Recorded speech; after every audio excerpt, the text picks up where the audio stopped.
Hi, and welcome to the Believe in the Land Show. My name is Andy Billman. Let's take a look back at the week that was in Cleveland sports. The Browns are not at mandatory minicamp yet, but we'll talk about the Hopkins hype train, and it's getting more hype. The Cavs are obviously in hiatus. They're getting ready for the NBA draft and summer league, and discussions on what to do with Caris LeVert, what to do with Wing, which will be the big two discussions this offseason for the Cavs. We'll get to them in a little bit. But this is Guardian season. This is baseball time, and it's June. And the Guardians have stepped up. Beginning of the week, 2 weeks ago, on a Wednesday after a horrid loss, 6-0 shellacking to the White Sox at home, it was starting to get bleak. It was starting to get to that point in a Guardians baseball season where we have hope. We believe in this team from last year. There's a lot of excitement coming into the year, as there should be because of what happened the year before. But, confidence was starting to wane in the fans. A fantastic win on Sunday by the Guardians, led by the J-Ram double, 2 outs in the ninth. And this week, going into Baltimore, going into Minnesota, not easy. Two teams with winning records on the road. Baltimore, one of the best teams in the AL. They win 2 out of 3. And then they go to Minnesota for first place, try to get back into that division, and they split. They go 2 for 2. So they have a 4-3 week where they play all road games against very good competition. That's a pretty good week for the Guardians. And a week where they didn't get great starting pitching. In a week where, a couple of those games were just, we finally saw some explosiveness from the offense. Finally saw some life, saw some jumping around, saw some traffic on the bases, finally saw some things that really in a week span hadn't seen since week 1 where they were playing the Mariners and A's. It has been a drought of energy sometimes from the offense. We got a lot of it this week. Hard not to feel good about the Guardians after this week. In fact, the Guardians, maybe they found something. Maybe. Just maybe. But it's a week that you can, again, you feel energized, feel better about the club. And it's still second place, tied the Tigers, behind the Twins. But, 3 games back, 3.5 games back, I should say. Very, very, very possible to come back. Obviously, tons of games left to play. So all that to be said, 3 games in the loss column. That's what I was looking for. Sorry for the babbling there for a second. So they're in contention to still win this division. Even with, I would say, just a lethargic offense, injuries to your starting pitching, here they are. There's some positive momentum you can see coming. There are still some questions that need to be asked and solved. And they're going to have to, this team's going to have to figure those questions out. We're going to get to some of those questions in segment 2. Because I think, the looming topic we had last week about Shane Bieber is still there. And I don't think that's going away. I think that's a real topic. Do you bring in Shane Bieber for Gavin Williams? Maybe. Maybe you don't. Again, Shane Bieber can win you a game in the playoffs. He has, and he's done that before. And he can pitch very well in the playoffs, as we saw last year. He pitched wonderfully against Tampa and won a big game on the road in the Bronx against New York. He can pitch well in big spots. But this week was the week for the offense. And boy, just to see some of these scores, 5 runs, and a loss, yes, and 12 runs. Man, that's tremendous. Come back, Minnesota, heartbreaking. And then back to the, 1 shutout, 4 runs, 2 runs. Okay, but better offense. Better clutch. So here's the 4 themes I saw this week. Number 1, welcome back, Aaron Savali. Welcome back, Tristan McKenzie. Both pitched really, really well. Savali, I was pleasantly surprised. I didn't know what we would get out of Savali, but he did go 5 innings, 4 runs, 83 pitches. Obviously, they're going to monitor his pitch count at the beginning. 2 walks, but he did his job and is relatively clean, meaning not a lot of stress. Savali looked good. That was a good, that I was like, that was good to see. We needed to see some sign that he could actually do it. Savali has talent. It's just been his injuries. Guy just has a history of injuries, and after a while, you do have to wonder, is this a guy who can really do it? And it's fair to ask that because, frankly, he hasn't been able to do so. Savali had a good start, though, back. Needed it. And then today was just a wonderful performance from Mr. McKenzie, who will be at one point, no matter what happens with Bieber this year, will be the next ace for the Guardians. 5 innings for him as well. Almost the same amount of pitches as McKenzie, 79, but was lethal. One hit, 1 walk, 10 strikeouts. Welcome back, Tristan McKenzie. That was a sledgehammer.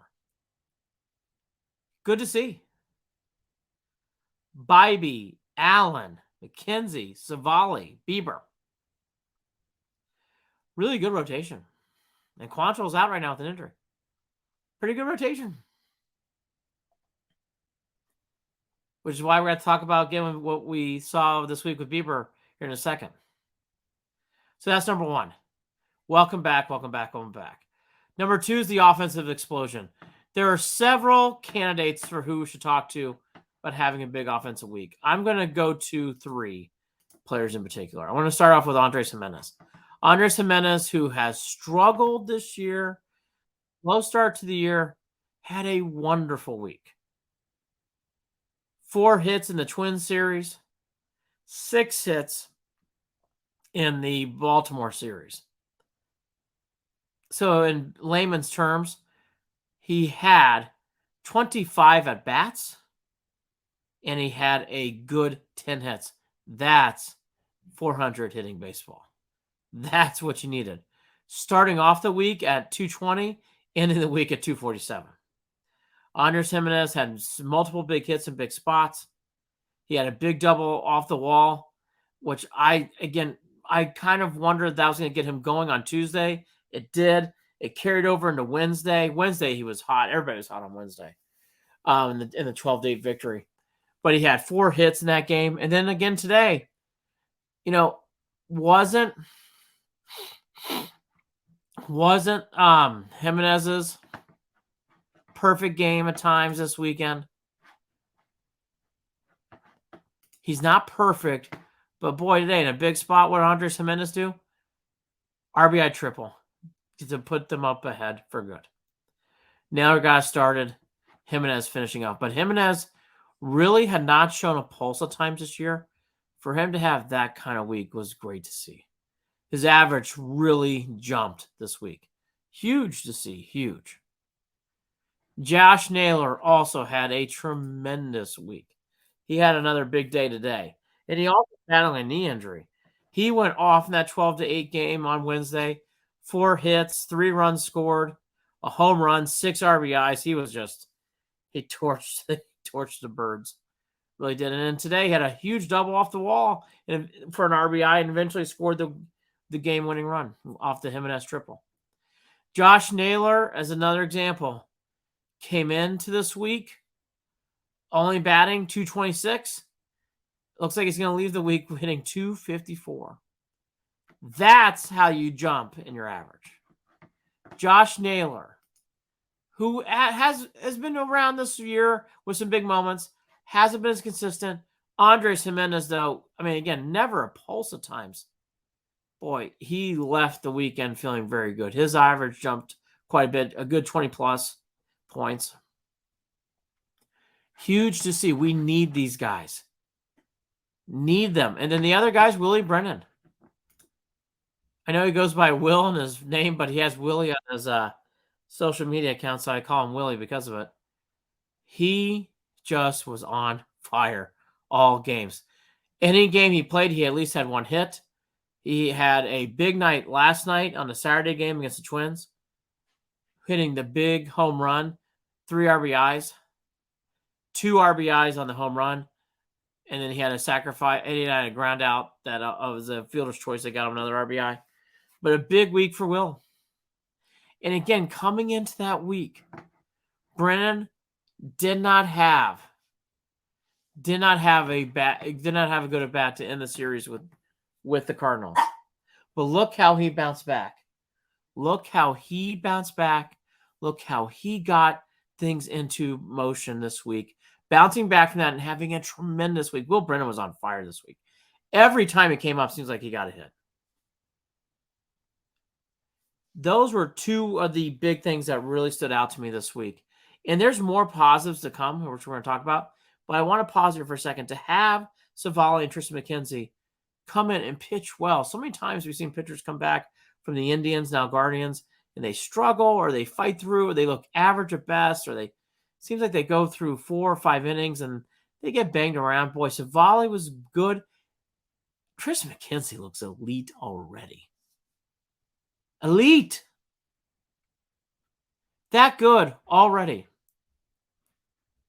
And as I said, Jimenez, and a second point about the hitting, offensive explosion this week. It did taper down in Minnesota, but they exploded in Baltimore. They did keep scoring runs in Minnesota, not as many as we saw in Baltimore, but they did get some runs across.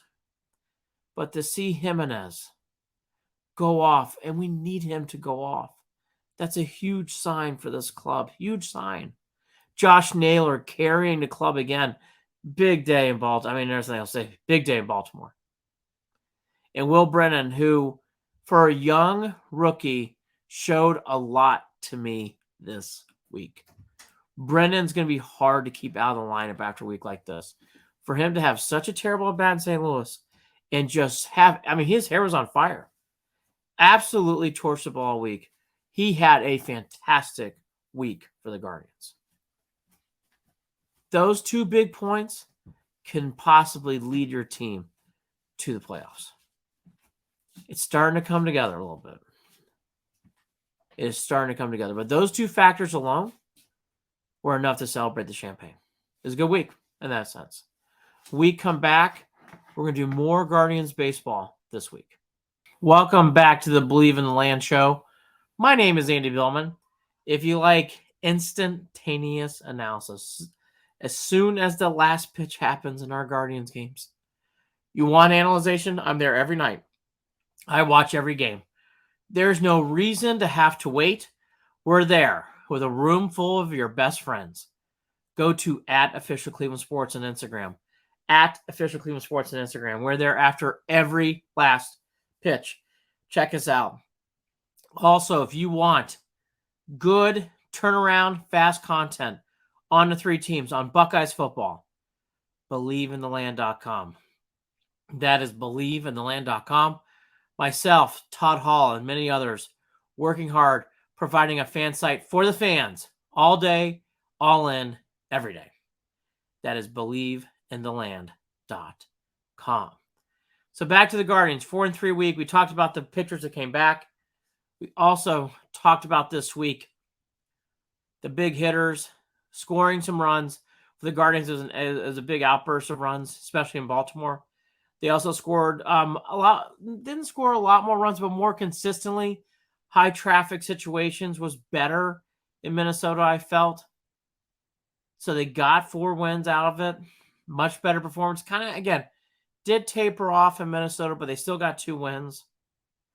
Led by, I thought, Josh Naylor, Andres Jimenez, and Will Brennan. All 3 really, it's amazing. In a normal week, you talk about one of those players. All 3 really had big weeks. Great to see for different reasons, but all for the best reason. They really did a nice job at the plate protecting. So here's some other things I think that we also saw this week, though. So those are points 1 and 2. Here's the third and fourth themes this week. The bullpen, I do think, is starting to Rubik's Cube out a little bit. We're starting to match some more colors on what to expect. Saw some things this week that were all over the map. Saw some things at times that made you nervous. Then the next day they made you feel good. A little bit more of a roller coaster. A little bit of more of a roller coaster. That to say, I do think we're starting to finally have some more clarity on what this bullpen is. Now, Class A is the key to the bullpen. And Class A did have a very good week. Now, nerve-wracking today on Sunday. Back-to-back, yada, yada. But he got the save. And I'm going to repeat that. That's what makes this good for a Class A week. He got the save. Wasn't the most stylish week, but he got 2 huge saves this week for us. At moments where we needed him to get saves, obviously. He's blown too many saves already. He's already blown 5. We cannot have more blown saves from Class A.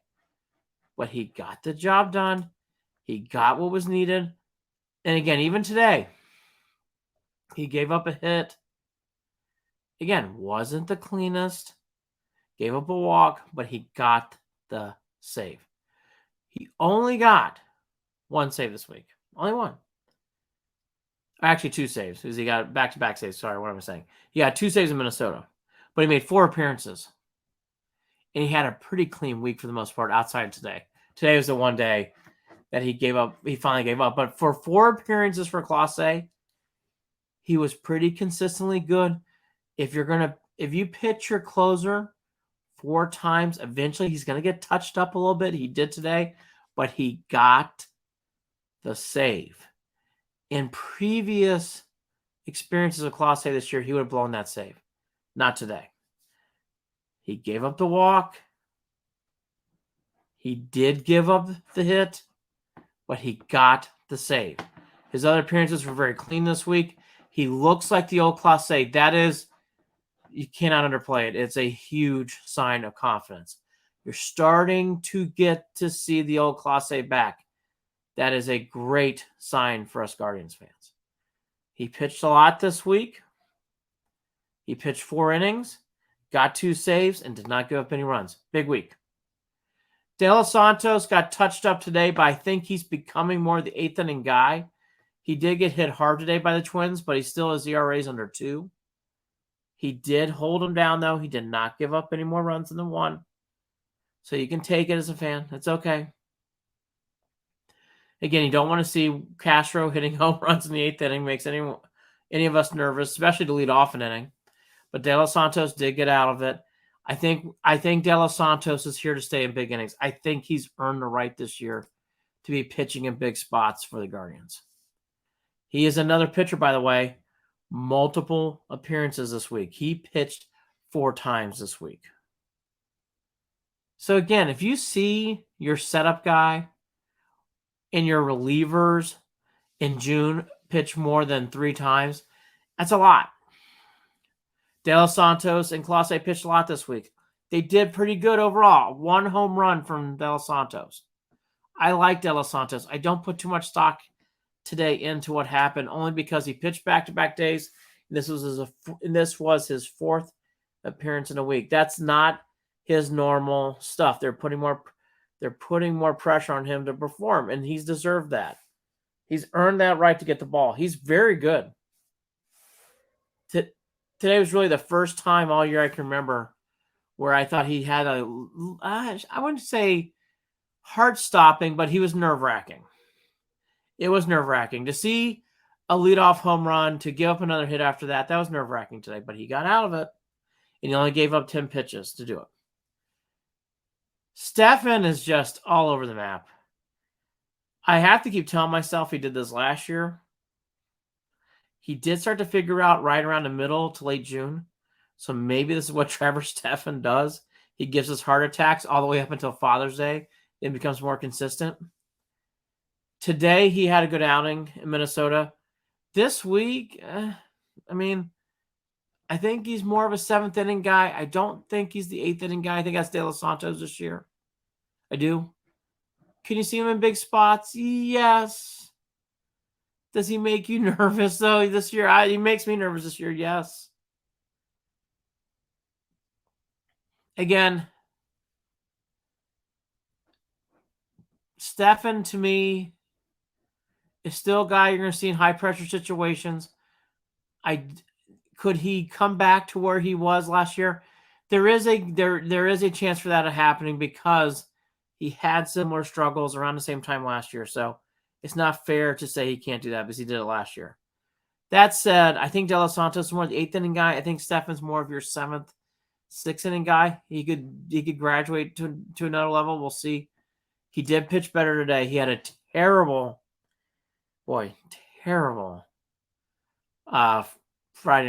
Thursday night. Really got gassed towards a terrible loss.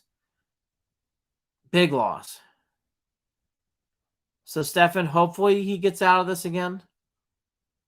We got to keep our eye on him. And then Karinchak finally had a good week. Today he only gave up one hit, but he was pretty dominant, to be honest with you. Even that one hit, never really felt, at least I didn't really feel nervous with him in the game. He did a nice job.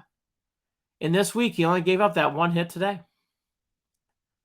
Pitched in, again, 4 appearances this week. It's a lot. The Guardians need more length from their starters. I think they'll get that going forward. They did not get a lot of length this week.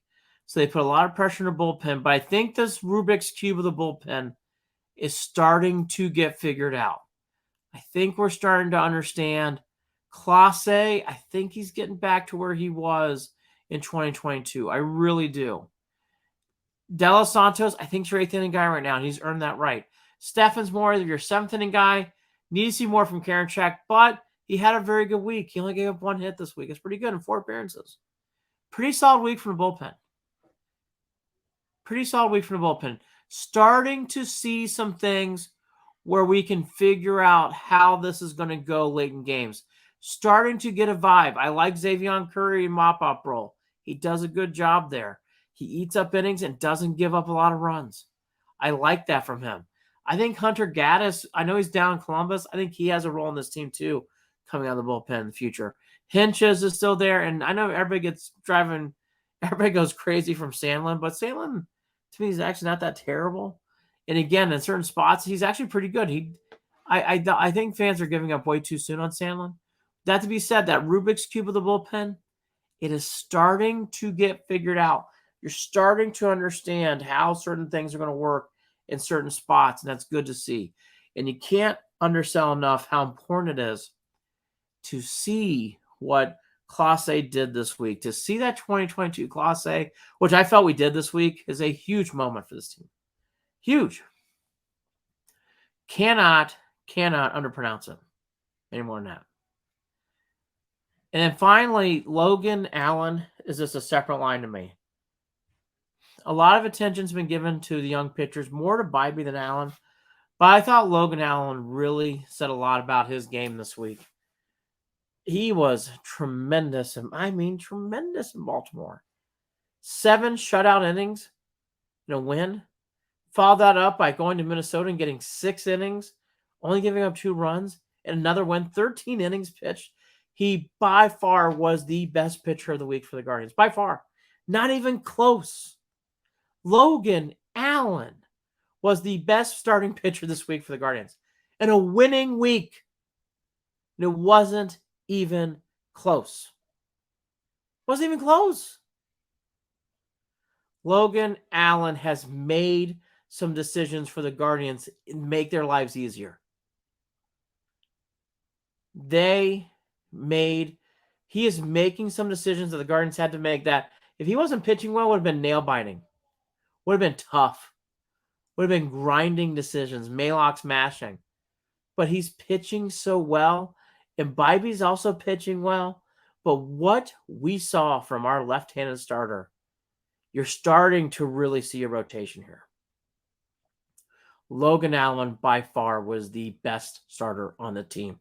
hands down. He was the only pitcher this week, only starter to go past the 5th inning. Think about that. Only one pitcher this week, only one made it past.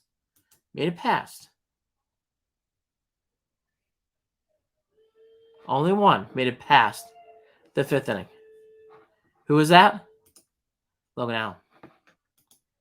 Says a lot about this team. Bibee can only go 5 innings. McKenzie and Savali only went 5 innings. And Quantrill Bieber got banged around.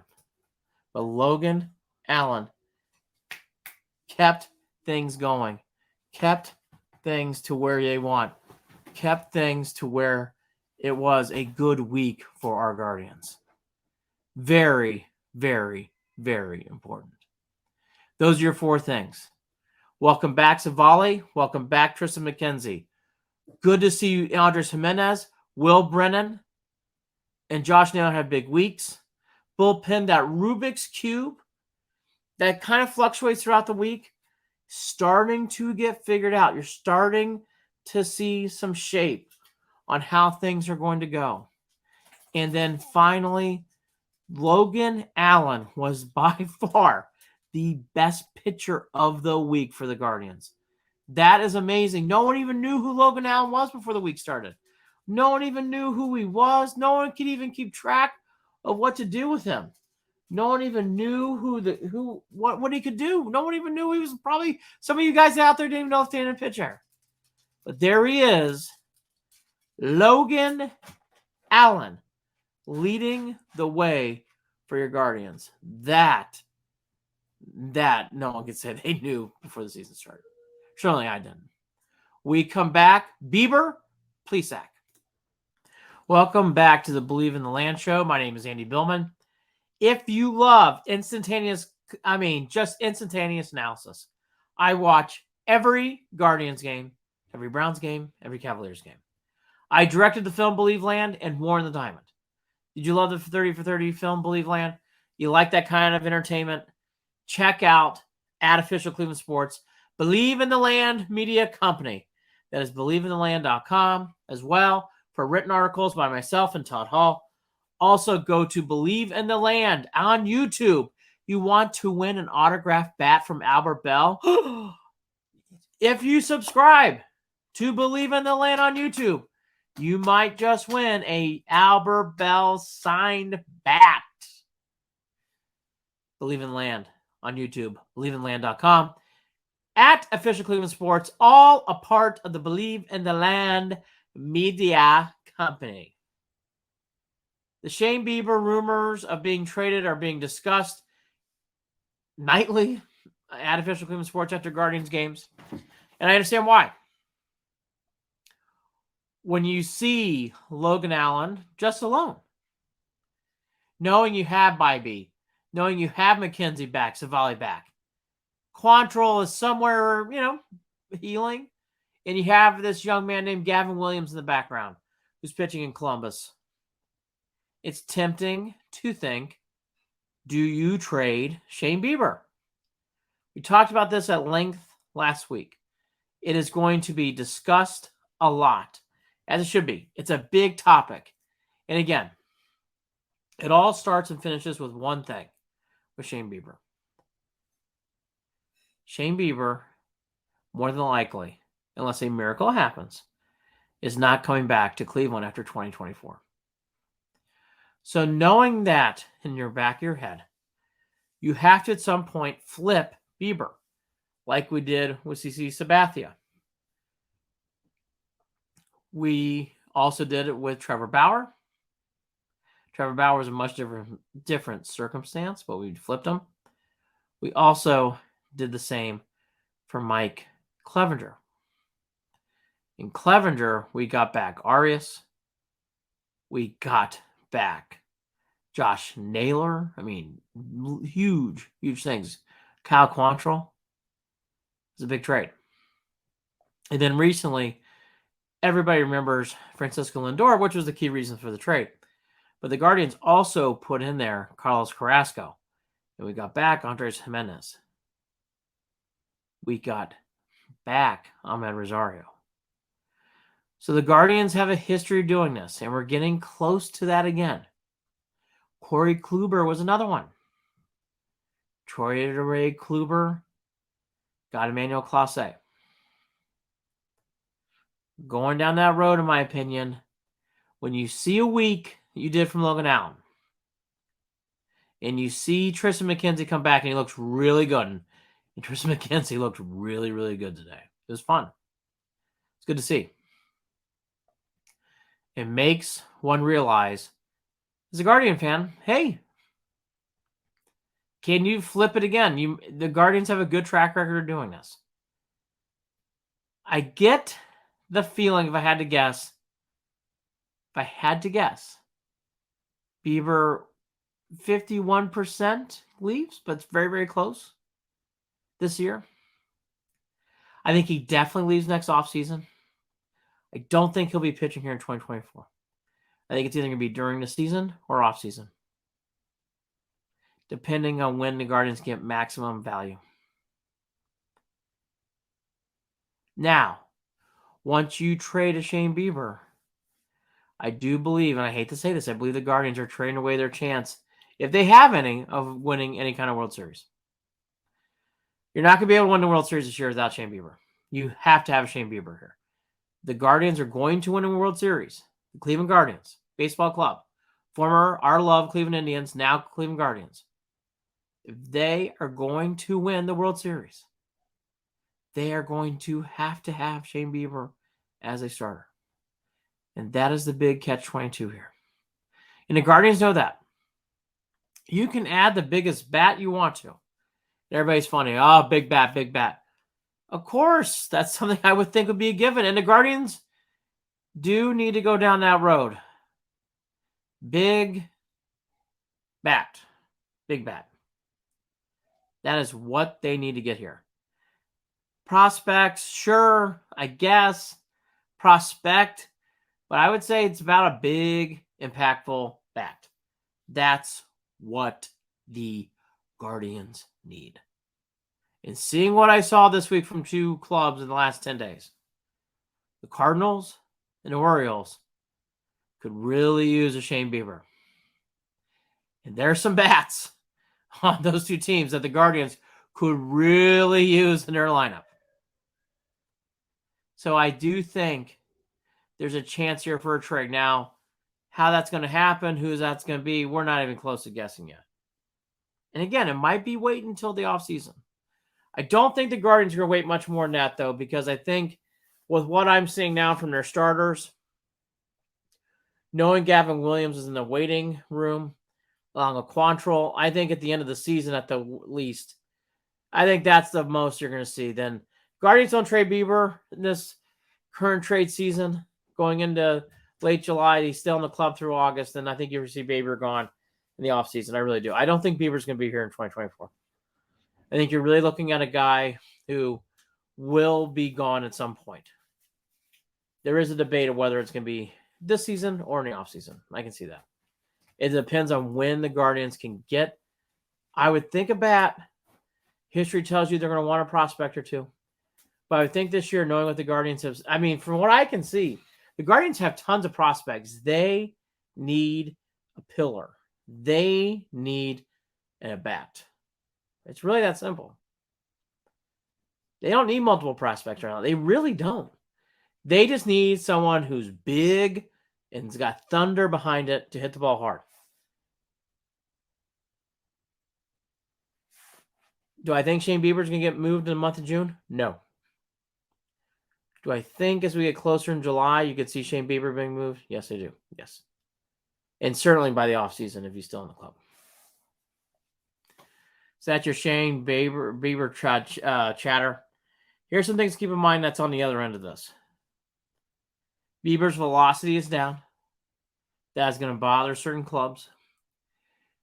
Bieber is an ace. Bieber is not in that elite class to me. He's not a Scherzer. He's not a DeGrom. He's not even a Verlander, in my opinion. I don't think he's in that class. I think Garrett Cole and Bieber are pretty similar, but I think Garrett Cole's is a nick ahead. So that's where I kind of see him in this landscape of pitching right now. He's in that. He's an ace. He's a true ace. And he has proven in the playoffs he can win. Saw it in person in New York. He was great. Saw it on person and TV in Tampa. He was elite. He is a true ace. That said, there is some signs that he's wearing down. There are some signs that he's not in that top cut, as I just mentioned. So those are things to think about as you say, oh, just trade Bieber. Well, yes, but just remember, what does the other person see on the other end? Those are some things they're going to bring up to the Guardians. And those are fair comments. They are fair.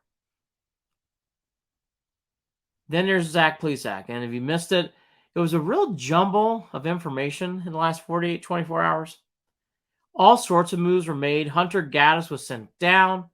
A gentleman named Michael Kelly was brought up. Who is that? You might say he's a pitcher who in his career has only made 4 appearances in the majors. He is having a very good season right now in Columbus as a reliever. His ERA is under 2. He has a good amount of strikeouts. Might see Michael Kelly up here, but he's not going to see him right now. He has been moved on a 40-man. And then Peyton Battenfield was moved on to the 60-day IL. And then they just shifted over Plesac to DFA. He is off the 40-man roster. What a war. I mean, so I was telling my fiance today, it's amazing. It's shocking how this ended, seeing how it started in 2019. Watching Plesac in 19, watching his early starts in the pandemic before the Chicago trip, he was one of those pitchers like, gosh, the sky's the limit. Like, this kid could be really, really good. He looked like he's going to be that next stud. I mean, we forget because it's been so long. The reason why the Guardians traded Trevor Bauer was because they knew they had a Plesac. That's how well he was pitching early on in his career. And ever since he had that birthday party going out, he went to a bar in Chicago during the pandemic, which is a big no-no. At that time, Terry Francona was immune compromised. So you really put your manager in danger. That's a huge no-no. And I got to be honest, from that moment on, Zach Plesac really never, I just don't think he ever found a fit on this club. You can kind of tell from his nonverbal, he really didn't have a spot in his team at times. You could tell that he really had a hard time finding like his niche or his little community of friends there. He kind of felt like an outsider. And then he had these tantrums. And it was very strange. He would have games where he'd pitch elite. And then there'd be at times where he'd be even throwing a great game and he'd break his hand or break his finger. And then there'd be at other times where he would totally implode against bad teams. Oh, he's so unpredictable. And he would be so athletic that he could pick off a runner at any point. He did. Zach Plesac has an elite pickoff move. He's also a great glove. He can for certain pitchers, you forget that they play defense. You don't forget about Zach Plesac. He can catch the ball and throw it. He's very, very good defensively. Yet he was never consistent. Ever since what happened during the pandemic, 2021, I thought he really struggled. At times, 2022, I thought he got a little worse. And he was off the rails from the start. That start in Oakland was unravelingly bad to watch him on TV. Plesac just could never find his role in this team. Frankly, I don't think he ever really got out of that Francona Guardians doghouse after the pandemic, and that's understandable. He really upset a lot of people. I was upset as a fan. It got so bad they shipped Clevenger out in a trade. I mean, people forget that. The reason why Clevenger got traded is because he lied about the whole thing. And Plesac was just a mess. What a mess. What a mess. Plesac really never recovered from that. And what was really frustrating as a fan, he had moments where he looked great. Again, I bring up the Seattle. He pitched so well last year in Seattle. He was so good in that game. So good. And then he had days like he did this past, early start in Oakland where he just looked, just couldn't get out. Really, really hard time getting outs.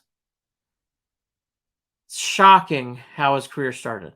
Because again, I want to repeat the reason why, and it wasn't the only reason, but the reason why the Guardians, then Indians, felt comfortable trading Trevor Bauer after his fiasco where he imploded and threw a baseball into the stands. The reason why they traded Trevor Bauer is because they had Zach Plesac. They had Mike Clevenger. They had young guys that they knew they could rely on to win games, and they can get away with it. It's amazing that's how far this has come. And Zach Plesac, who I don't believe will take the free agent. I'm sorry. I don't think he'll take the ticket to go to Columbus. I think he'll take free agency. It'll probably end up on a club like the Pirates or the Royals or the A's, someone like that who needs a pitcher for a little bit. He's going to end up on one of those clubs. It's sad. It's shocking because he had such high promise. I was very excited when he came up. And and again, his defensive glove, it doesn't stick out in pitchers. His did. Plesac always made big plays with his glove, and he had such a great pickoff move.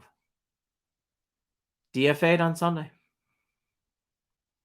It's amazing how fast it went. He just never, even in the 1 or 2 appearances he had this year where I thought he pitched okay, his poor performance in Boston, it was very poor. And his poor performance in Oakland, I thought really stood out more. And his ERA was over 7 in Columbus. Good night, turn out the lights. That was it. It's amazing how fast that fell. That fell apart fast. Zach Plesac DFA'd. We'll see what happens. This week for the Guardians, it's home with Boston, home with Houston, not easy. Then they go on a long road trip at San Diego, at Arizona.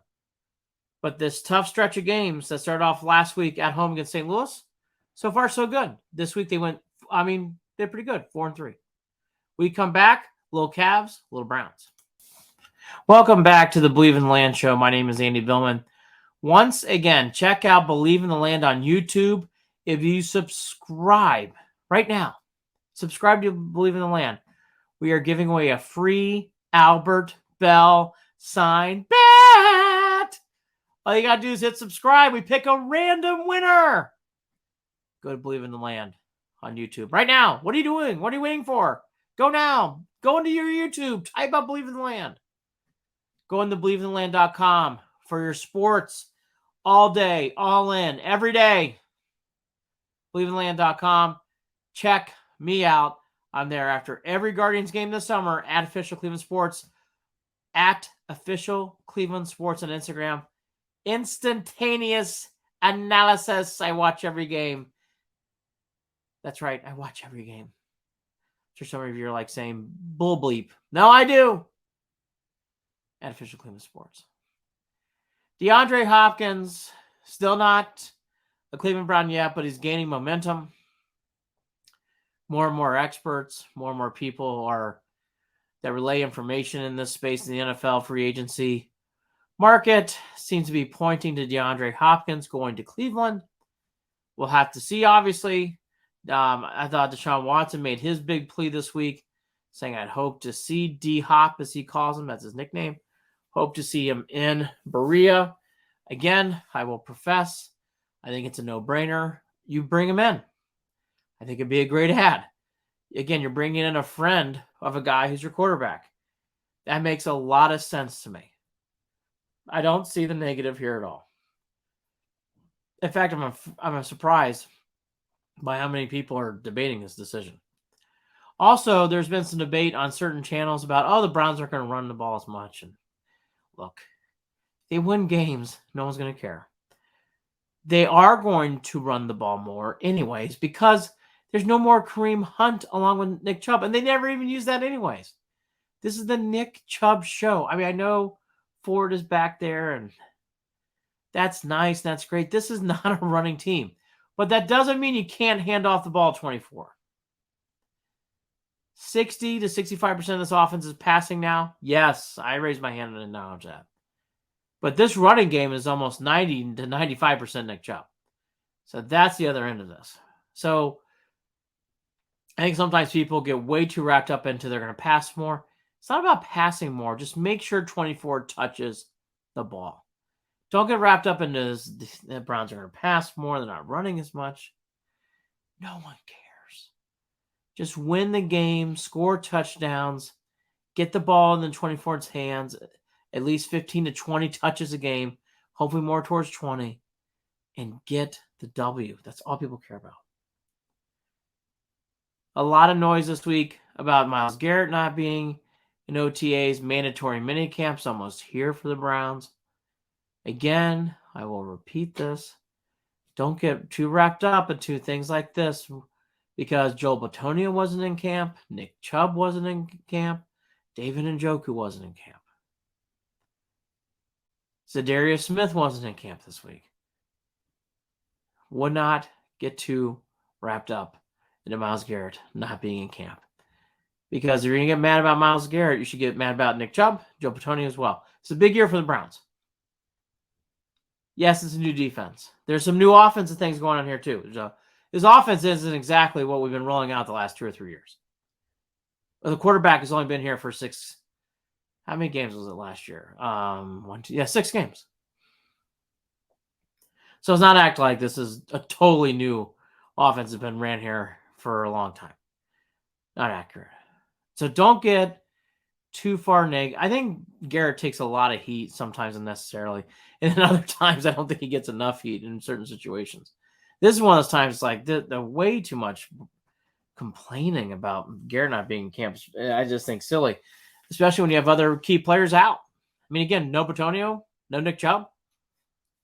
You gotta get mad about that if you're gonna get mad about the other end. David Njoku wasn't there either.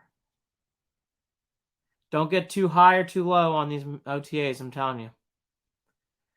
Learned it the hard way years and years ago.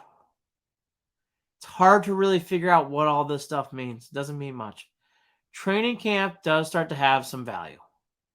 Not everything value, but has some value. These OTAs, just don't get hurt. Look good, feel good, start to build a winning culture, but that's it. He looks good. He looks, he's not, not much. Training camp different. Training camp's different. There's starting to become some discussion, and we'll start getting into what do the Cavs do in this offseason. Karis LeVert, what are they going to do with the wing spot are going to be the big 2 topics of discussion. We'll start getting into that as we get closer as the NBA season is almost over. You'll start to see more stories on that. You'll start to hear more things about that. We will start to get into it here. I think the Cavs are going to have to bring back Karis LeVert. I'm a big supporter of his. They might overpay for him, and that's fine. Cavs are going to have to make adjustments on how to get him here and get him playing because the Cavs can't replace Karis LeVert. They just can't. Can't do it. They don't have the resources to do so. They're going to need to sign him back. And Karis wants to play here, so I think that's a good reason to bring him back anyways. He played well. Small forward, we'll get into 2 possible free agents and et cetera, which we start to. You really start, obviously, as soon as the NBA Finals takes a sleeper hold and someone wins, you're really going to start seeing those rumors become more rapid. And you're going to start hearing a little bit more as we go through the NBA Finals. I found the NBA Finals only one game to be very boring so far. I'll try to get into it more. I got to admit, the Heat and Nuggets don't excite me. I'll watch a little bit of it tonight. I'm sure I'll have it on. I'll be watching. I'm not getting into this NBA Finals, though. Not into it. And I just don't. I don't find the Nuggets likable, and I certainly don't find the Heat likable. So it's hard to get into the series, but I'll try to get into it. Jokic is a wonderful player. It does look like the Nuggets are going to figure things out and win the Larry O'Brien Trophy, which would be a huge moment for that organization and for the city of Denver. Guardians had a good week. They go 4-3. The Shane Bieber trade rumors, as we discussed, will get more rampant. Zach Plesac got DFA'd. DeAndre Hopkins, not a Cleveland Brown yet. Something it's a matter of time. Cavaliers, you're starting to hear more and more about what's going to be going on in the offseason. And that's the week that was in Cleveland sports. My name is Andy Billman. Again, as the Guardians head home, they come home to play Boston. They come home to play Houston. Check out instantaneous post-game analysis at Official Cleveland Sports on Instagram. at Official Cleveland Sports on Instagram. If you would like a signed Albert Bell bat, subscribe to the YouTube page today. A random winner will be chosen. My name is Andy Billman. Thank you for listening to the Believe in the Land show. We'll be back on here next week.